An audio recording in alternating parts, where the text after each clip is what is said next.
Wel, is aqui está me te querer mirando que tem surplus, mirando que tem overliquiditeit in je banken, dat signaal que a economia está lorando. Sobre essa aqui está placa que wordt produzido door die sector privado. Dus me te querer dat signaal na sumamente positivo. Não tal a placa está lorando. Passei para o entrada no governo está subindo,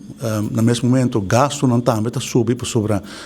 nós ministros no gabinete do futuro está muito ambicioso, diferentes projetos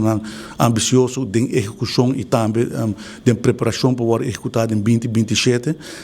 dus nós percorrer para preparar o pressuposto 2027 cumprindo com a norma de 1% de surplus para o país Aruba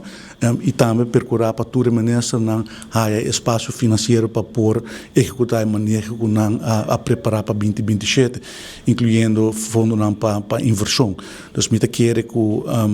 é hecho que nós está realizar surplus de 1% para o país Aruba e cumprindo com todo o desejo de nos ministros,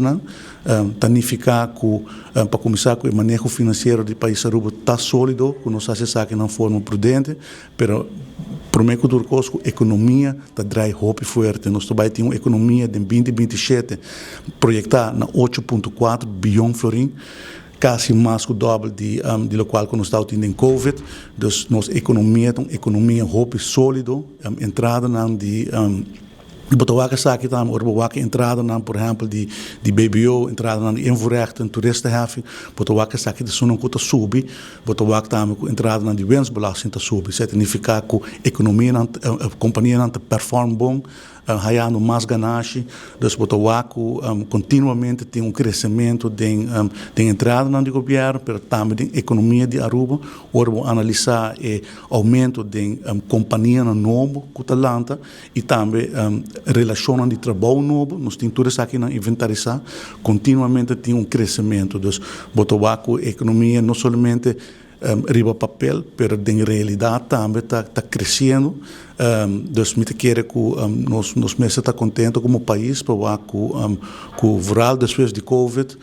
o país recover assim na forte e que tem confiança na economia e Botawaka sai door de cifra na real, or Botawaka continuamente tem empresa novo, continuamente tem relação de trabalho novo, mais empregado,